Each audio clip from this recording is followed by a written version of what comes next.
اعوذ باللہ من الشیطان الرجیم بسم اللہ الرحمن الرحیم ان الذین آمنوا وعملوا الصالحات كانت لهم جنات الفردوس نزلا خالدین فیہا لا یبغون عنہا حولا۔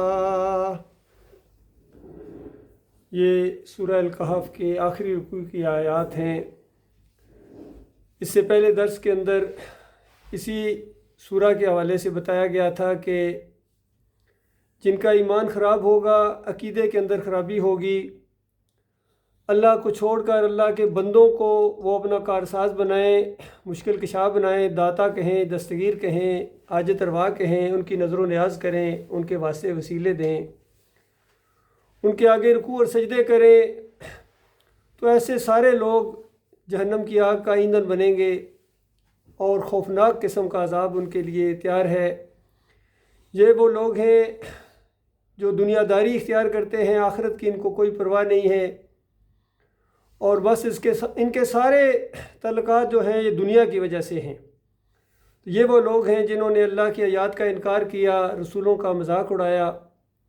اور اپنی آخرت برباد کر دی۔ اب ان لوگوں کا ذکر ہے جنہوں نے نہ رسم و رواج کا پرواہ کیا، نہ اکثریت کو دیکھا، نہ معاشرے کے مزاج کو دیکھا، نہ دنیا داری کو دیکھا، انہوں نے خالص دیکھا تو اپنے ایمان کو دیکھا، اپنے مالک کو دیکھا، اپنی آخرت کو دیکھا۔ اب ان کا ذکر ہو رہا ہے۔ فرمایا ان الذین آمنوا وعملوا الصالحات، جنہوں نے ایمان کا راستہ اختیار کیا۔ دو راستے ان کے سامنے آگے کھل کے، ایک آباء و اجداد کا راستہ ہے، کفر و شرک کا راستہ ہے۔ اللہ کے علاوہ جتنے یہ راستے ہیں سارے شیطان کے راستے ہیں، ان راستوں کو انہوں نے چھوڑ دیا۔ اللہ اپنے مالک کے اوپر بھروسہ کیا، اعتماد کیا، اللہ کا تقوی اختیار کیا، اللہ کی فرما برداری اختیار کی، بڑی خوشی کے ساتھ اللہ کی عبادت کی، ایمان خالص کیا، کسی رشتے ناتے یا کسی برادری کا، کسی بچپن کی دوستیوں کا، علاقے کا انہوں نے کوئی پرواہ ہی نہیں کیا کہ یہ عارضی چیزیں ہیں، یہ چند دن کی ہیں، اور پھر یہ امتحان کے پرچے ہیں۔ گویا ان کے مالک اور خالق نے ان کو بتایا کہ یہ زندگی، یہ امتحان کی زندگی ہے، اور تمہیں صرف ایمان کے امتحان میں ڈالا گیا ہے۔ اس امتحان میں اگر تم پاس ہو گئے تو پھر سنو تمہارے ساتھ اللہ تمہارا مالک کیا کرے گا۔ جو اس طرح ایمان لائیں اور عمل صالح کریں، کانت لہم جنات الفردوس نزلا، ان کے لیے جنت الفردوس، یہ سب سے اعلیٰ جنت کا ذکر ہے جس کے اندر بے شمار درجات ہیں۔ نبی علیہ السلام نے فرمایا جنت سے اوپر جنت کے 100 درجے ہیں، اور ہر درجے کے درمیان اتنا فاصلہ ہے جتنا زمین اور آسمان کا۔ تو آپ اس سے اندازہ لگائیے زمین اور آسمان، جو آپ کو آسمان نظر آتا ہے کتنا بڑا ہے، پھر اس کے بعد اوپر ایک اور اسی طرح کا آسمان اس سے زیادہ ہو، اسی طریقے سے پھر اور تیسرا، پھر چوتھا، پھر 100 تک جب جائے، وہ جو 100 کا آخری درجہ ہے وہ جنت الفردوس ہے۔ تو نبی علیہ السلام نے فرمایا کہ یہ اللہ کے راستے میں جو جہاد کرنے والے ہیں، یہ ان کے درجات کا معاملہ ہے۔ جو جتنا آگے بڑھتا جائے گا اس کا درجہ اتنا بڑھتا چلا جائے گا۔ جو نیک اعمال کرو گے، جو اللہ کے راستے میں خرچ کرو گے، جو اللہ کے راستے میں کوئی تکلیف اٹھاؤ گے، آپ کا ایک درجہ بلند ہوگا۔ آپ اپنے درجات گویا خود بلند کر رہے ہیں یہاں دنیا کے اندر رہتے ہوئے، اور جہاں اللہ کی نافرمانی آتی ہے پھر درجات کے اندر کمی آنا شروع ہو جاتی ہے، نیچے گرنا شروع ہو جاتا ہے انسان۔ تو یہ جو پوری زندگی ہے اسی کے اوپر یہ ہوتی ہے۔ تو فرمایا ان کے لیے جنت الفردوس ہے۔ کیا کہنا جنت الفردوس کا؟ فرمایا اس کے اوپر عرش الرحمن ہے، اس کے اوپر کوئی اور درجہ نہیں ہے، اس کے اوپر ہمارا مالک ہے۔ اور اتنی قربت جس کو مل جائے، وہاں انبیاء کے محلات ہوں گے، صدیقین کے محلات ہوں گے، شہداء کے ہوں گے، صالحین کے ہوں گے، ان کی آپس میں دوستیاں ہوں گی، اٹھنا بیٹھنا ہوگا۔ دوست کتنے اچھے لگتے ہیں ایک دوسرے کو، ایسوں کی جس کو دوستیاں مل جائیں، بتائیے ان کو کیا چاہیے۔ اور وہاں کے محلات ایسے ہیں کہ وہاں سے نکلنے کو جی نہیں چاہے گا۔ ایسے ایسے بڑے بڑے اونچے اونچے محلات ہیں، جنت کی زمین سے 60 میل اونچے، اندازہ لگائیں 60 میل اونچے۔ آج 1 کلومیٹر کا کوئی ایک بنا ہے تو لوگ حیران ہوتے ہیں انسانیت کی کس طرح ڈیزائن ہوا ہے، 1 کلومیٹر اونچا بنا دیا ہے، اور اب سوچ رہے ہیں کہ 2 کلومیٹر بنایا جائے۔ تو اس پر بھی دنیا کتنی حیران ہوتی ہے، کتنے ڈیزائنر، کتنا محنت کرنا پڑتی ہے اور کتنا کچھ وہاں خرچہ آتا ہے، لیکن اللہ تعالیٰ نے جو اپنے قدرت سے مومنوں کے لیے محلات بنائے ہوئے ہیں، اس کے مقابلے میں اگر یہ دنیا کے بڑے بڑے محلات، یہ برج خلیفہ، یہ جدہ ٹاور اور یہ بڑے بڑے ویلاز، بڑی بڑی جتنی بلڈنگیں ہیں، ہوٹلز ہیں، 7 اسٹار اور لگژری دنیا،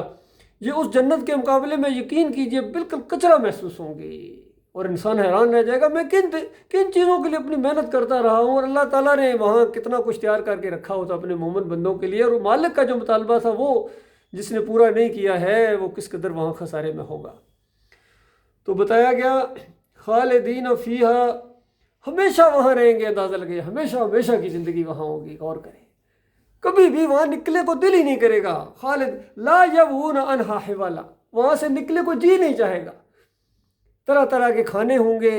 مشروبات کی نہریں ہوں گی وہاں، کپڑے اتنے خوبصورت کہ آج جو دنیا کے بڑے بڑے بادشاہوں نے دیکھے نہیں ہیں،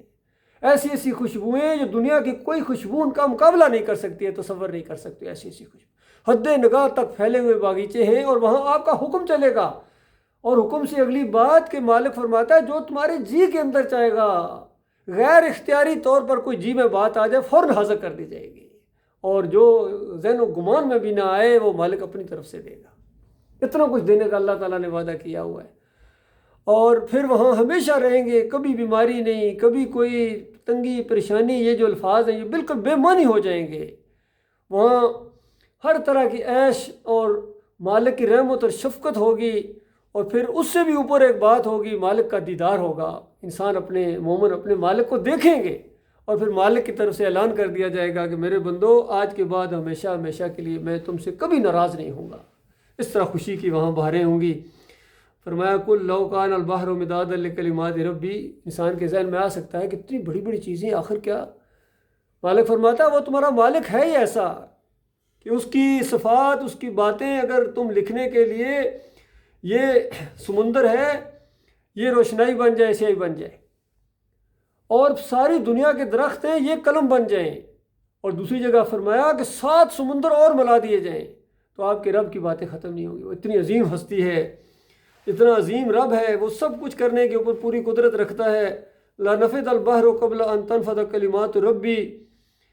اور تمہارے رب کی باتیں ابھی ختم نہیں ہوں گی اور یہ سب کچھ ختم ہو جائے گا، ولو جئنا بمثلہ مددا، اتنی ہی اگر روشنائی اور لے آؤ تب بھی یہ باتیں اللہ کی ختم ہونے والی نہیں ہیں۔ قل انما انا بشر مثلکم یوحی الی انما الہکم الہ واحد، اور کہو کہ میں تمہاری طرح انسان ہوں، طرح طرح کے تم میرے سے مطالبے کرتے ہو، میں وہ مطالبے کیسے پورے کروں، کبھی کہتے ہو آسمان پر چڑھو، کبھی کہتے ہو سونے کا ایک تمہارے پاس یہاں دنیا میں باغ ہونا چاہیے، محل ہونا چاہیے، عجیب و غریب مطالبے کرتے ہو، تو میں تو انسان ہوں تمہاری طرح، میں تمہاری طرح انسان ہوں، اللہ تعالیٰ زور دے کے کہہ رہا ہے کہ نبی کہو میں تمہاری طرح انسان ہوں، اور اللہ تعالیٰ نے ہمیشہ انسانوں ہی کو نبی بنایا ہے، کتابیں اتاری ہیں، رہنمائی انسانوں ہی نے کی ہے، اور اگر زمین پر فرشتے رہتے تو پھر فرشتہ ان کی رہنمائی کے لیے آتا، کیونکہ زمین پر انسان رہ رہے ہیں، ان کی رہنمائی کے لیے، ان کے نمونے کے لیے انسان ہی ہونا چاہیے تھا۔ دیکھیے کتنی زیادہ آسان باتیں ہیں، سمجھ میں آنے والی باتیں ہیں، لیکن ہمارے علماء کی سمجھ بھی یہ نہیں آتی ہیں، بڑے بڑے اسکالرز ہیں، چند دن پہلے یہ علی انجینئر کا ایک بیان سنا، کہتا ہے کہ جو کہے کہ نبی علیہ السلام ہماری طرح انسان تھے وہ کافر ہے، اللہ کہہ رہا ہے کہو میں تمہاری طرح انسان ہوں، اور یہ کہتے ہیں ہماری طرح انسان نہیں ہے، یہی ڈاکٹر سرار کا بیان تھا، اور دوسروں کا خیر کہنا ہی کیا، طارق القادری، طارق جمیل یا دوسرے جو ہیں صوفیوں کا تو کہنا ہی کیا، اور پھر دلیل کیا دیتے ہیں، کہتے ہیں ہماری طرح نہیں ہے، پھر معجزات کو پیش کرتے ہیں، بتائیے وہ معجزات تو اللہ کا فعل ہے، کبھی کہ دیکھیے نبی علیہ السلام معراج پہ اوپر گئے، وہ اللہ لے کے گیا ہے، وہ تو اللہ کا فعل ہے، انسان ہونے کے ناطے تو وہ آدم علیہ السلام کی اولاد ہیں، غیب نہیں جانتے ہیں، نفع نقصان کے مالک نہیں ہیں، اور اس سے پہلے کبھی انہوں نے یہ بات نہیں کی ہے، اب اللہ کی وحی آئی ہے، یہ بات بتائی گی، یہ وحی آتی ہے، یوحی الیہ، میری طرف وحی آئی ہے، انما الہکم الہ واحد، اور وحی کا نچوڑ یہ ہے، آخری بات یہ ہے کہ تمہارا الہ، تمہارا معبود، تمہارا داتا، تمہارا دستگیر، مشکل کشا، حاجت روا ایک ہے، اکیلا ہے،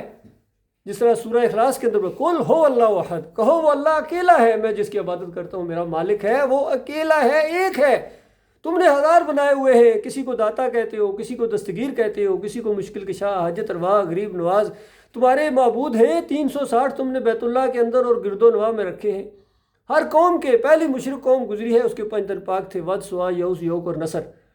سورہ نوح کے اندر ان کے نام آئے ہیں، نیک لوگ تھے، ان کو انہوں نے پوجا ہے، پکارا ہے۔ نوح علیہ السلام 950 سال ان کو منع کرتے رہے، اور جب اس کے بعد نہیں منع ہوئے ہیں تو اللہ کا جب عذاب آیا ہے تو نوح علیہ السلام کی بیوی اور بیٹا بھی اس کے اندر رگڑ دیے گئے۔ یہ اللہ کا معاملہ ہے، کوئی کسی کو بچانے والا نہیں ہے۔ تو اس انداز سے بتایا گیا کہ اب یہ مسئلہ آپ کے سامنے بالکل کھل کے سامنے آ گیا ہے۔ فمن کان یرجو لقاء ربہ فلیعمل عملا صالحا ولا یشرک بعبادۃ ربہ احدا۔ اب جو کوئی اللہ کی ملاقات کا یقین کر لے، اس کو ایک دن اللہ کے سامنے جانا ہے، اور آگے جانے کے بعد 2 ٹھکانے ہیں، ایک جنت ہے اور ایک جہنم ہے۔ یہی بات تو بتائی جا رہی ہے اس پوری کتاب کے اندر۔ اور جو کوئی جنت حاصل کرنا چاہتا ہے، اپنے رب کی ملاقات کرنا چاہتا ہے، اپنے رب کا دیدار کرنا چاہتا ہے، اپنے مالک کی رحمت اور شفقت کو سمیٹنا چاہتا ہے، اس کو چاہیے کہ دنیا کے اندر تعداد کو نہ دیکھے، اکثریت کو نہ دیکھے، بس ایک گن، ایک اس کے اوپر یہ طاری ہو جائے، ایک فکر طاری ہو جائے، اپنے مالک اور خالق کی رضا حاصل کرنے کے لیے وہ نیک اعمال کرے، اور اس احساس کے ساتھ کہ ولا یشرک بعبادۃ ربہ احدا۔ نیک اعمال کے ساتھ ساتھ جہاں نیک اعمال ہے وہاں یہ بھی ذہن میں رکھنا ہے کہ اپنے رب کے ساتھ کسی کو کسی موقع کے اوپر کسی انداز سے کہیں شرک نہ ہو جائے، شرک نہ کرنا، اس پر زور، اس پر سورہ ختم ہوئی ہے، دیکھنا شرک نہ کرنا، اللہ کے علاوہ کسی اور کو نہ پکارنا، یہ یا علی مدد کی پکاریں، یا رسول مدد کی پکاریں نہ لگانا، یا غوث مدد کی پکاریں نہ لگانا، اللہ کے علاوہ کسی اور کی نظر و نیاز نہ کرنا، نہ 11ویں کی شکل میں، نہ 12ویں کی شکل میں، نہ مزاروں پر بکرے اور چھترے چڑھانے اور دیگیں چڑھانے، چادریں چڑھانے کی شکل میں، مرغیاں اور یہ جو دودھ چڑھایا جاتا ہے، کسی طرح کی کوئی نظر و نیاز نہ مورتیوں کے سامنے ہونی چاہیے، نہ مورتیاں ہونی چاہیے، نہ مزار ہونے چاہیے، نہ گنبد ہونے چاہیے، نہ عرس اور میلے ہونے چاہیے، نہ یہ شرک و کفر کے جو جلوس نکالتے ہو 12 ربیع الاول کو، یہ بھی نہیں ہونے چاہیے، اور 10 محرم کو جو نکالتے ہو یہ بھی نہیں ہونے چاہیے۔ جتنے شرک کی قسمیں ہیں، یہ واسطے وسیلے، یا اللہ اپنے حبیب کے صدقے، فلاں کے صدقے، بے حق فلاں، بے حرمت فلاں، نہیں، یہ شرک کی چیزیں ہیں۔ جو کوئی جنت چاہتا ہے اس کو نہیں کرنا چاہیے یہ بالکل۔ باقی جو جہنم کے اندر جانا چاہتا ہے اپنے اکابرین کے ساتھ، اپنی جماعت کے ساتھ، اپنے مسلک کے ساتھ، اپنے فرقے کے ساتھ، وہ بے شک کرتا رہے، وہ پکارتا رہے، وہ نعرے لگاتا رہے، یا علی مدد کے، یا رسول مدد کے، لبیک یا رسول اللہ کے نعرے لگائے، ذرا اونچے لگائے بے شک، یا نیچے لگائے، دل کے اندر سے پکارے یا اعلان کے ساتھ پکارے۔ مالک سننے والا ہے، مالک چھوڑنے والا نہیں ہے ان کو۔ فرمایا اگر آخرت چاہتے ہو، جنت چاہتے ہو، ولا یشرک، دیکھنا کہیں ایسا نہ ہو جائے، ولا یشرک، ہرگز شرک نہ کرنا، بے عبادت رب ہی احدا، اپنی رب کی عبادت کے ساتھ، جہاں نمازیں پڑھتے ہو، روزے رکھتے ہو، عمرہ کرتے ہو، حج کرتے ہو، یہ اللہ کی عبادت ہے، اس کے ساتھ ساتھ یہ اگر آپ نے کیا، کسی اور کو پکارا، کسی اور کی نظر و نیاز کی، واسطے وسیلے دیے، جس طرح تمہارے اکابرین دیتے آ رہے ہیں، سارے صوفیہ دیتے آ رہے ہیں۔ عبد القادر جیلانی نے کتنا شرک کیا اپنی کتابوں کے اندر لکھا ہے، محی الدین چشتی کی کتابوں کے اندر کتنا شرک ہے، اور یہ فضائل اعمال اٹھا کر دیکھو تبلیغی جماعت والوں کا، ایک ایک صفحے کے اوپر یقین کیجئے آپ کو شرک کا کوئی نہ کوئی واقعہ نظر آ جائے گا کہ حضرت صاحب جا رہے تھے، چلتے چلتے اونگ آ گئی، نیند آ گئی، خواب میں نبی علیہ السلام آ گئی، یہ بتا گئے ہیں، اس طرح فوراً شرک کا ایک واقعہ گھڑ لیتے ہیں۔ حضرت نے قبر سے ہاتھ نکال کر مردے نے اونٹ کو ذبح کر دیا، اور اشرفیوں کی تھیلی پکڑا دی، روٹی پکڑائی ہے حضرت نے قبر کے اندر سے نکل کر، اور قبر والے سنتے ہیں، دیکھتے ہیں، اور ہم پکارے یہاں، آقا سنے مدینے میں۔ ایسی سماعت پہ لاکھوں سلام۔ یہ سماعت نہیں ہے، یہ مشرکانہ عقیدہ ہے۔ ایسی سماعت تو صرف اللہ ہی کی ہے، جہاں سے پکارو وہ سننے والا، ہر لمحے چوکنا نہ نیند نہ اونگ، ہر زبان کا خالق یہ تو اللہ ہے۔ اگر تم دوسروں کو اگر یہ اس طرح کہو کہ یہ بھی ہے ہمارے عالم الغیب ہے، پیر صاحب عالم الغیب ہے، فلاں حضرت عالم الغیب ہے، دوسرے کہتے ہیں نہیں یہاں سے نہیں سنتے ہیں، وہ قبر کے اوپر جا کے پکارو تو پھر وہ سنتے ہیں، وہاں روح واپس آ جاتی ہے۔ یہ عقیدہ سارے حنبلیوں کا، سارے سلفیوں کا، عبداللہ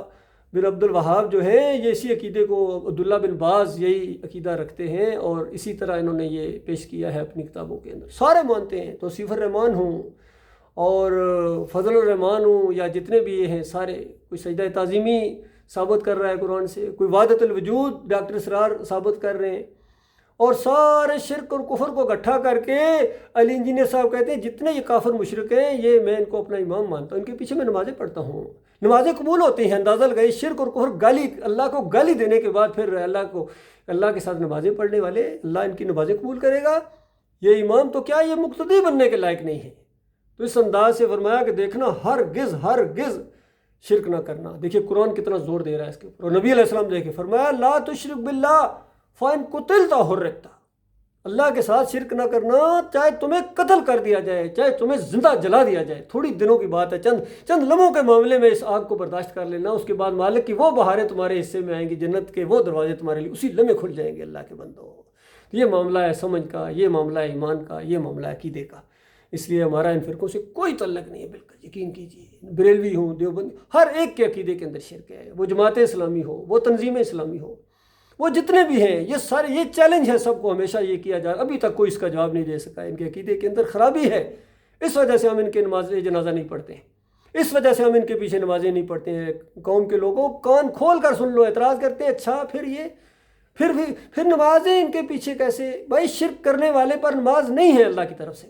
نہ روزہ ہے صوم. ابھی یہ رمضان کا مہینہ آ رہا ہے، ان کے اوپر نہیں ہے، ان بریلیوں کے اوپر، ان دیوبندیوں کے اوپر، اہل حدیثوں کے اوپر، صوفیوں کے اوپر. یہ جمہوریت کے سارے شرک کا ایک بازار اور طوفان برپا کرنے والے، تعویذ گڑنے والے، امام زامن والے، سارے کے سارے. یہ رمضان، یہ استقبال رمضان کا پروگرام ہو رہا ہے، اندازہ لگے استقبال ہو رہا ہے. وہ تمہیں کس نے کہا استقبال کرو؟ مالک نے کھول کر قرآن کے اندر بیان کیا ہے کہ یہ دیکھو، یہ مشرکوں کو کس نے کہا مسجدیں بناؤ؟ اپنی طرف سے لگے ہوئے ہیں. مسجدیں تو وہ بنائیں جن کا ایمان بالکل صحیح ہے، توحید کے اوپر ہیں، شرک کا رد کرتے ہیں، اور شرک کے وہ دشمن ہیں، ایمان خالص والے ہیں. ان کو اللہ نے کہا ہے تم مسجدیں بناؤ، تم صلاۃ قائم کرو، تم ورکعوا مع الراکعین مومنو، تم آپس میں جو ایماندار اکٹھے ہوں، ایک امام ہو اور پیچھے جو ہوں وہ مقتدی ہوں، یہ سارے مل کے اللہ کی عبادت کرو. تو یاد رکھنا، ایمان یہ ہے کہ شرک کا رد کیا جائے. اگر شرک کرنے والوں کو اپنا امام بناتے ہو تو یاد رکھنا تم ایمان سے خالی ہو، تمہیں ایمان کی ہوا بھی نہیں لگی ہے. پھر اللہ کی کتاب کے پہلے صفحے کے انکاری ہو، کیونکہ پہلے صفحے کے اوپر آپ اللہ سے دعائیں مانگتے، یا اللہ ان لوگوں کا راستہ دکھا جن کے اوپر تو نے انعام کیا، تو نے رحمتوں کی بارش کی جن کے اوپر، تو مومن ہے. اور پھر ایک عہد کرتے ہو ایاک نعبد و ایاک نستعین، اے اللہ ہم تیری عبادت کرتے رہے، تجھ سے مدد مانگتے رہیں گے. بتائیے اللہ کے ساتھ یہ معاملہ. اور پھر اسی نماز سے فارغ ہونے کے بعد کوئی گن شکر جا کے سجدہ ریز ہو جاتا ہے، کوئی یا علی مدد کے نعرے لگاتا ہے، اور پھر اللہ کی کتاب کو پیش کرتے. کوئی کہتے ہیں میں نظام مصطفیٰ نافذ کر دوں گا، کوئی کہتا ہے نہیں میں مدینہ ریاست بنا دوں گا، کوئی کہتا ہے نہیں طیبہ ریاست بنائیں گے. اور شرک کے ساتھ یہ سارے لگے ہوئے ہیں. یہ سارے شرک کے محافظ اللہ جانتا ہے، یہ عربی ہوں یا اجمی ہوں، بالکل یہ گمت کے رکھوالے ہیں، یہ شرک کے رکھوالے ہیں. اللہ کے بندو، یہ امام تو کیا، یہ مقتدی بننے کے لائق نہیں. اب معاملہ یہ کہ ہم نے کرنا کیا ہے؟ جب یہ ماحول ہے، یہ سب کچھ بالکل ثابت کیا جا رہا ہے. کوئی یا تو کہے ہر جگہ یہ بات ثابت کی جا سکتی ہے، آنکھوں کے اندر آنکھیں ڈال کے یہ ثابت کی جا سکتی ہے بات. یہ معاملہ ہے، پوری قوم لگی ہوئی ہے شرک کے اندر. اسی وجہ سے اللہ کے عذاب آ رہے ہیں میرے بھائیو. آپس میں بھی لڑ رہے ہیں، یہ اپنے بھی مارتے ہیں اور باہر والے بھی مارتے ہیں. ہندو بھی ان کو ڈراوے دیتا ہے، اور عیسائی بھی، اور یہودیوں کو کہنا ہی کیا، یہ ان کے سامنے بالکل ان کے اوپر خوف طاری ہے. جس طرح وہ دور تھا جب مسلمانوں کا رعب اور دبدبہ ان کے اوپر تھا، آج بالکل ان کا رعب اور دبدبہ ان مسلمانوں کے اوپر ہے. یہ سارے کلمہ پڑھتے ہیں، کہتے ہیں کلمہ جو پڑھ لیا، وہ کلمہ تو شرک کا رد کرتا ہے. کلمہ پڑھنے کے بعد شرک کرنا، اس کا مطلب یہ ہو کہ کلمہ آپ کو گویا لائسنس مل گیا شرک کا، کہ کلمہ پڑھنے کے بعد تم جو مرضی کرو. وہ جو کسی نے کہا کہ کرے غیر بت کی پوجا تو کافر، کواکب میں مانے کرشمہ تو کافر. وہ دوسرے ہیں جو بتوں کو پکاریں، مزاروں کو پوجیں یا مورتیوں کو پوجیں، وہ کافر ہوتے ہیں. مگر مومنوں پر کشادہ ہے راہیں، ان مومنوں کو تو بڑی کھلی راہیں ہیں، جو مرضی کریں. یہ شرک ان کے اوپر اثر ہی کو نہیں کرتا، گویا یہ شرک پروف ہو گئے، جو مرضی کریں. تو اللہ کے بندو ایسا معاملہ نہیں ہے. غور کرو کہ بالکل یہ بات ہے الحمدللہ سے لے کر والناس تک قرآن کا ایک مسئلہ ہے. تمہارا الہ، تمہارا معبود، الہکم الہ واحد لا الہ الا هو الرحمن الرحیم. تمہارا ایک مالک ہے، اس کے بندے بن جاؤ، اس کے فرما بردار بن جاؤ. اس کی نافرمانی کو گاجر مولی نہ سمجھو کہ آسانی کے ساتھ ہضم ہو جائے گی. وہ مالک ہے، وہ غیور رب ہے، وہ دیکھنے والا، سننے والا رب ہے. ہر لمحے اس کے تمہارے اوپر بڑی گہری نظر ہے اس کی.